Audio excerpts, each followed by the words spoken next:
Hello and welcome to some Star Citizen updates. We're going to be talking about 3.24.2 and it making progress, although mostly we're going to be talking about the most recent server meshing tests, which are absolutely fantastic in terms of CIG continuing to up the ante. We've also got a load of CitizenCon updates, but you should check out our video that we've just done on that as well. So, Star Citizen Alpha 3.24.2 is making progress. It's on the Open PTU at the moment. It's going to be going to live almost certainly at some point next week. It looks like it is a patch that's going to be going live just before CitizenCon and adding a load of cool stuff into the game. It is based on the 4.0 code base and it has a load of features in there, including those Zeus Mark IIs, the CL and ES variant, the big MFD rework, so the cockpits of ships and a load of that visual experience while you're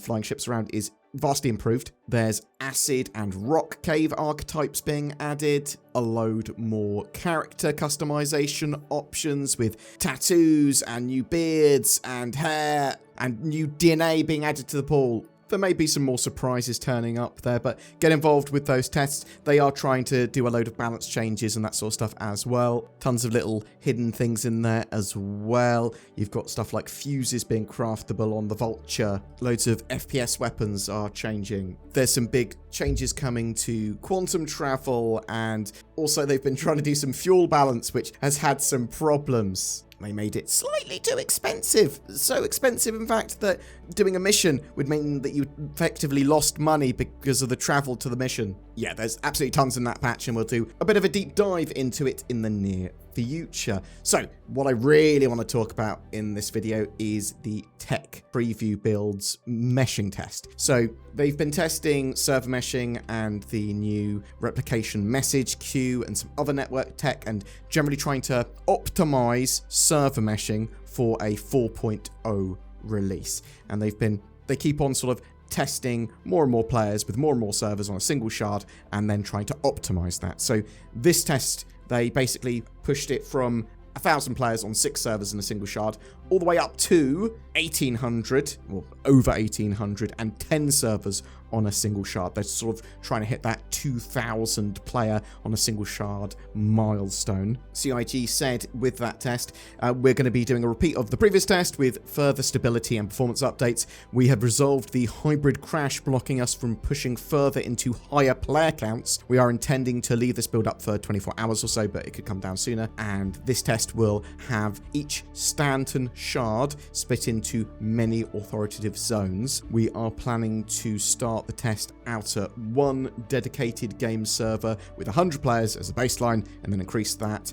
and push as far as you can throughout the test. This test will run on the latest 3.24 branch, so assumedly that's 3.24.2 they're talking about, which is based on the 4.0 code base. I'm assuming that rather than just 3.24.0, and obviously it's got the replication message queue activated and static server meshing activated. They then attempted to increase the player cap, and yeah, as I said, they got to around 1,800 plus players. Oh no, it does say here that it's built from 3.24.0, which is interesting. So it says that the latest 3.24 branch. So that's just a bit confusing and vague to me.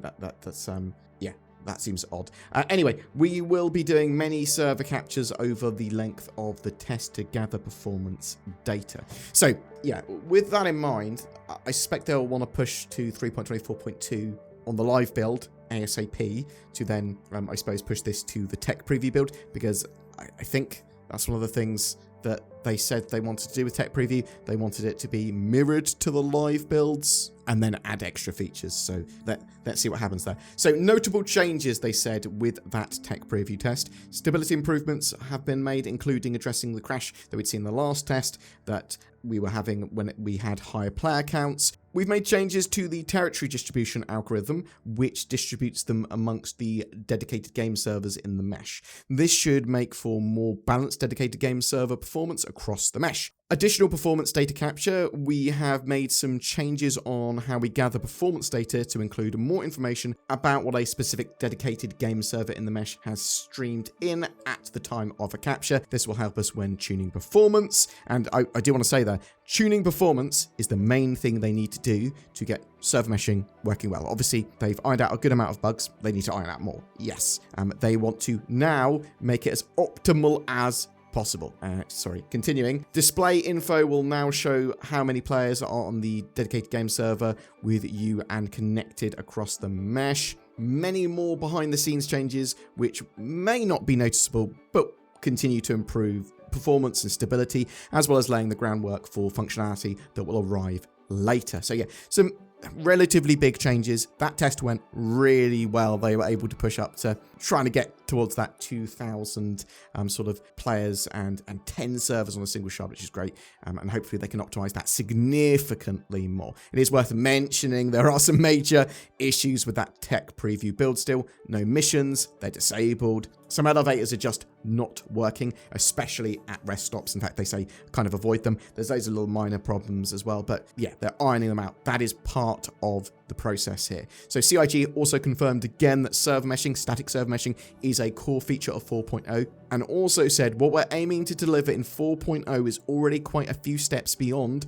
our original plan for the static mesh. Likewise, dynamic meshing won't be a big bang. Now it's ready kind of thing. It will arrive gradually as the tech continues to evolve alongside the game. With the static mesh, we're working with big zones of stuff and assigning them out to the dedicated game servers, dividing up space to spread the load. With the eventual goals for dynamic, it's not based on spatial division at all, or at least not in the way of X server simulates location Y. So we know about dynamic server meshing. Basically, they go effectively an object container can become a server and then be nested in other servers and be spun up and spun down seamlessly. So you literally go, what's the population of this area? Do I need to spin up a server to contain this area within a server? And CIG are going to want to know what is the sort of upper limit to the amount of servers that they can stitch together in this way, and the amount of players that they can get in each server.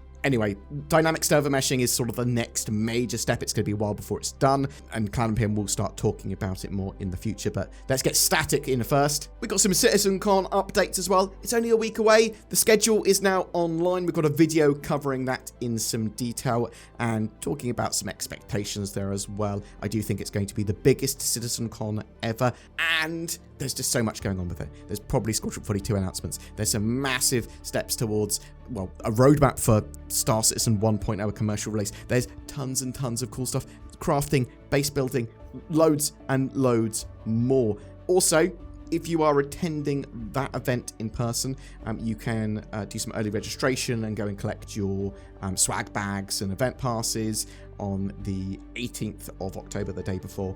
So from 5 p.m. to 8 p.m. UK time, around that 3-hour sort of period. There's a bit of a schedule update as well.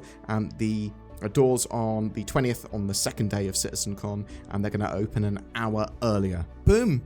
That's your updates for your Star Citizen stuff. I'm really interested to know, are you going to CitizenCon this year? Are you going to be watching it live? Are you just going to be watching a summary of a particular panel afterwards? What are you expecting to see? Did you participate in these server meshing tests, and are you excited for them? I suppose I should also say this as well. We're expecting Alpha 4.0 to go to Evocati real soon. I'm expecting it to go to Evocati just after CitizenCon. So that's what it looks like to me, as soon as they've kind of got 3.24.2 the live build. Very soon afterwards, within a week, I would expect to see 4.0 with Evocati, because CIG are going to want to try and get 4.0 out by the end of the year if possible. But do you think that is possible? Whatever your thoughts or questions, please check them in the comments below. Check out all the links below as well for Tobii Eye Tracker discounts. There's a Tobii Eye Tracker sale on at the moment. Oh, it's awesome. Also, other things from this guy that's about to tell you more.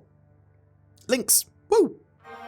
A very long time ago, in a galaxy far, far away, CIG had taken over the development of NordVPN. And at NordCitizenCon, the yearly Nord Fan Fest, they were releasing their first game Squadron Nordy 2.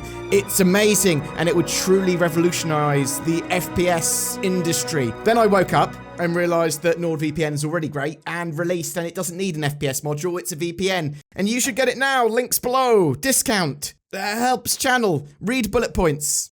Every month we have a ship giveaway. For October, it's for a Drake Corsair with a game package and lifetime insurance. All you have to do to be in for a chance of winning that lovely Star Citizen access and ship that can be used for exploration, but it's also this cool little multi-role, multi-crew ship. You just need a comment on any of our videos made during October. That will go into the hat. It's not a hat, it's a spreadsheet. It goes into that, and then a random person is chosen. With the addition of Alpha 4.0 and Pyro, there's going to be tons more to see and explore.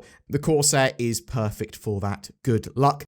Please consider supporting the channel as well. We've got the join button under our videos that will make you a channel member. That goes a long way in supporting the channel, as does becoming a Patreon. It's pretty much the same thing, but for different mediums. You can also like, comment, share, or sub, things like that. That all helps with the channel hugely. We are also gathering questions for CitizenCon, so chuck those in the comments below as well. If I find any appropriate devs, I will ask your question, or I will probably amalgamate lots of questions together and make them more concise. Thank you so much for your support and watching, and I hope you have a great October.